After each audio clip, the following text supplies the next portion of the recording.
What's going on, everyone? You are listening to Bulls Central here. Hope you're all doing well. So guys, if you caught my last video on the Bulls hot takes for this week, I mentioned there really were a few more hot takes that I wanted to cover, but I didn't want to make the video too long, and that I may consider making a part 2 later today because there were some other really good ones, and that's what this video is for. Also, congrats to FTR Spitfire for being the first commenter and winning the $50 gift card. It was nice chatting with you earlier and hope you enjoy it.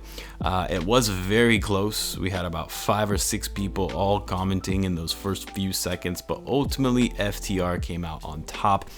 Now, I did say that I would throw in an additional gift card for the second commenter, which was GXNKS, if the video can get 200 likes. But at the time of this recording, we're only at 101. So go ahead and drop a like on the video so we can get another gift card out to that guy. And guys, don't worry if you just barely missed it. I will be doing plenty of more giveaways on the channel, as I like doing stuff like this to make it a little more fun and interactive. But with all of that, let's get into these remaining hot takes. And keep in mind, guys, I won't be able to do all of the hot takes that are submitted. So if I don't include you, it's obviously nothing personal. I just need to narrow it down to a select few that I found interesting. Okay, so first up, this comes from bcubs1939, which shout out to him again, by the way, for creating the Discord channel for this group and being an active subscriber to the channel. I really appreciate you, man. Go check out the Discord server as well if you haven't already. I'll link it in the description of the video. But the reason I chose this hot take for bcubs is because I actually wanted to talk about this when the news broke earlier, but I didn't want to make a separate video on it because most of the videos I've made that are non-Bulls related haven't really performed that well. So with bcubs' hot take, which by the way came in before the news of Harden being traded, I figure I can touch on it briefly. So his first hot take, well, second listed here anyway, I would not trade Zach Lavine, Coby White, or Patrick Williams, or any combo of them and lottery picks for Kyrie Irving or James Harden.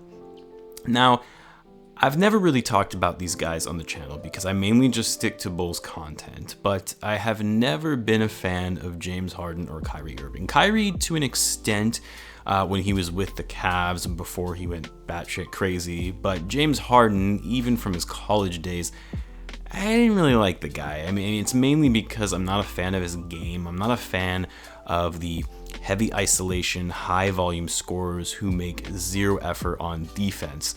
And when their play doesn't translate into winning. Don't get me wrong, James Harden is one of the best players in the league, but yeah, I agree with this take. At his age, I believe he's 30, with his baggage and unproven track record for leading a team in the playoffs, yeah, I wouldn't want Harden. I wouldn't want Harden on one of my teams. Even though he is one of the best players in the league, he's going to command a lot of assets in return for the team trading him. So you would likely have to give up 2 of those 3 players that you mentioned, as well as picks to make it happen. And the same goes for Kyrie. He's talented, a great player, he's won a championship, but just too much drama, too much ego, and he also gets injured a lot, or just doesn't play. Yeah, no thanks. I don't want either of these guys on my team. Now, of course, the Nets just acquired Harden in a huge blockbuster trade, which honestly, I don't know how this is going to work. I mean, is it just me, or does anyone else think that this Nets team is going to be an absolute basket case with these 3 drama queens? And yes, that includes Kevin Durant. I think he is a bit of a drama queen as well. To go alongside with an inexperienced head coach, I don't know. Maybe it's just me. I don't see it working out. Now, back to the other take from bcubs. Wendell getting more all-star votes than Lowry. I mean, I can kind of see it, especially if Wendell continues to improve like he has been. And also because Lowry is, he's been missing time on the court, and you never know if he'll be needing to miss more. I do think Lowry is the better player between the two, but I'm not really sure either of them gets any votes, really, unless the Bulls start winning like crazy, because if either of them are playing better or significantly better than they did last season, the team has to start winning in order for that to be recognized. Unless, of course, you're actually referring to the fan vote, the fan voting for starters in the All-Star game, which I'm not really a big fan of anyway from the get-go. But even with that, likely Markkanen wins it because he's more popular on a global scale, being from Finland. It's a good take, though. I just don't really see it happening. Next up, we have two hot takes, and I've actually seen this from a lot of Bulls fans, and it's about Derrick Rose. We've got Noah Fenton again. Thanks, Noah Fenton, for the continued hot takes, who says, "We get D Rose in free agency, but not for nostalgia, but more to teach Coby White how to be a more efficient shooter and distributor." And then Joseph Walker with "Bring Derrick Rose back home to play with Lavine." Those are the two takes. So here's my thing about Rose. I do think it would be a great story to have him come home and close out his career with Chicago. But the fact of the matter is, this front office is not going to care about nostalgia. They're only going to make decisions that are going to provide value to the team. And even though Rose has been decent since he's been on the Pistons, I just don't really see the point of doing this just purely from a basketball business standpoint. Because sure, you can argue that he could come in and develop some of these young guys, like Noah and Joseph mentioned, and Coby White and Zach Lavine. But do you really see Rose being that guy, being a mentor? I mean, I love the guy, but he just doesn't really strike me as the type of player that's sort of a veteran leader or mentor. On top of that, you mentioned Rose helping out Coby to be a more efficient shooter and facilitator.